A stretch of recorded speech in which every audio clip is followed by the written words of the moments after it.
Mr. President, today we Vermonters and our neighbors, Americans across the country, are going to recognize Equal Pay Day.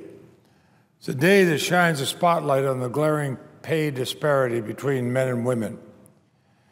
Now, the United States is often looked to as a leader in the global landscape. We set the gold standard for others to follow. But unfortunately, our country fails to lead when it comes to pay parity. And American women continue to be treated unequally and unfairly in the workplace. On average, women are only paid 79 cents to every dollar paid to men. Somewhat better in Vermont, but it's still a disparity of 83 cents to the dollar. Now, over a career, this means a woman is compensated hundreds of thousands of dollars to millions of dollars less than a man, with no other explanation for the disparity than their gender. This practice is unacceptable. It runs contrary to American values. The fight for equal pay for equal work has spanned generations. It continues to impact nearly every corner of our country. From corporate boardrooms to locally owned small businesses, women have long fought for their right to be treated with the same respect and dignity as their male counterparts. And when I think of this fight, I think of Lilly Ledbetter, a person whom I greatly admire, consider her a friend. She's changed the lives of millions of Americans with her courage to stand up for equal pay. It has been nearly 9 years since 5 justices, just by one vote majority, on the Supreme Court ruled that her pay discrimination claim was invalid, not because of the facts. She had a good pay discrimination claim, but they said she did not file a suit against her employer within the federally mandated time period, even though the way the employer ran things, she had no way of knowing she was being discriminated against at that time. So I was proud to work with Senator Mikulski and others to overturn this injustice. We wrote and passed the Lilly Ledbetter Fair Pay Act. This important legislation clarified the statute of limitations for filing an equal pay lawsuit regarding pay discrimination. And I was proud to stand with President Obama when he signed this, the very first law he signed into law as president. The progress achieved 7 years ago was important, but the fight for equal pay for equal work continues today. So I'm proud to co-sponsor Senator Mikulski's Paycheck Fairness Act, an important bill to ensure equal pay for equal work, a principle that people say they agree with, but for too long it's failed to be a reality. And today, women from all over my state of Vermont will assemble at the Vermont State House. They'll highlight an initiative known as Change the Story. It aims to improve the economic status of women in my state.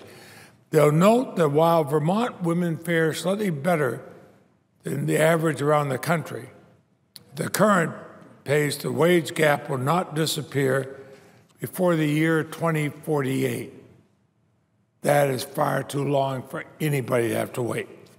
And they'll also point out that Vermont women are twice as likely to live in poverty in their senior years, when their savings amount to only 1/3 of that of their male counterparts. Every year, Marcel and I present the Vermont Women's Economic Opportunity Conference. For 2 decades, it's helped support women-owned businesses. It encourages good-paying, non-traditional careers. But as we prepare to mark the 20th anniversary of the Women's Economic Opportunity Conference in June, I'd much prefer it if we could eliminate the need for such a conference. I look forward to the day when there is no gender wage gap and when career opportunities are available to all women. But until that day comes, Marcel and I will continue to sponsor that conference. Pay equality has recently received a considerable attention at the international level. Why? In large part due to the leadership of the U.S. women's national soccer team. We can all recall last year the thrill when this team of world-class athletes won for a 3rd time soccer's most coveted title, The FIFA World Cup. I remember my children and my grandchildren watched that thrilling victory. It was the most widely viewed women's soccer game in our nation's history. And like so many other Americans, men and women, I took pride in their historic win. But then fans from across the world were shocked to learn that members of the U.S. women's team only received $2 million for winning the 2015 Women's World Cup, while the 2014 Men's World Cup champions were awarded $35 million. We're also astonished to learn that our 2015 World Championship women's team received $7 million less than the U.S. men's team that lost in an early round of the 2014 Men's World Cup, even though they made the sports team made enormous amounts of money from the television rights. The women who earned those rights did not get, and they got paid less than the men who lost. They got paid less winning than the men who lost. So I introduced a Senate resolution calling on FIFA to eliminate its discriminatory prize award structure and to award athletes with equal prizes. It was disappointing that not a single Republican was willing to co-sponsor this resolution. And when I tried to get it passed to support fairness for our champion women's team, when I tried to get this passed to say we should treat women fairly, we should treat the women athletes the same as men athletes, Senate Republicans blocked it from going forward. But I'm hopeful that as more Americans learn of this unfairness, senators will join me in support of its passage, and Republicans will stop blocking it. Senators should not be afraid to be on record in support of equal pay for equal work for all athletes, in fact, equal pay for equal work for all women. Opponents of an equal prize award structure in sports have pointed to revenue as the reason behind this gross disparity. This is unacceptable.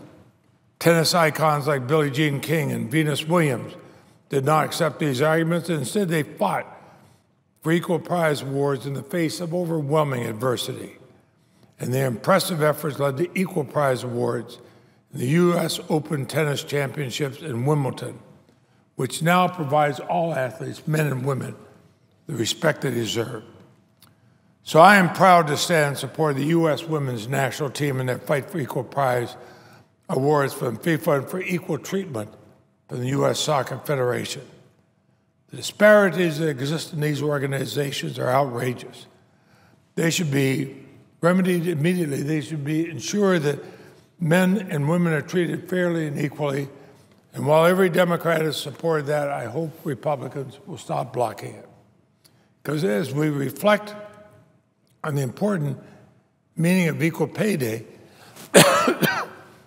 I would note that it's not Republicans or Democrats, all Americans across the country should continue to join the growing movement to eliminate discrimination from the workplace. Hardworking women, our mothers, our sisters, our wives, our daughters, our granddaughters deserve no less. We should pass this resolution recognizing the achievement of the U.S. women's national team as Women's World Cup champions. We should pass the Senator Mikulski's Paycheck Fairness Act, which I co-sponsored. We should take these simple and straightforward steps to guarantee pay equity and protections against workplace discrimination. The time for equality is now. Let us be honest. Let us stand up and say both men and women should be treated equally. I yield the floor.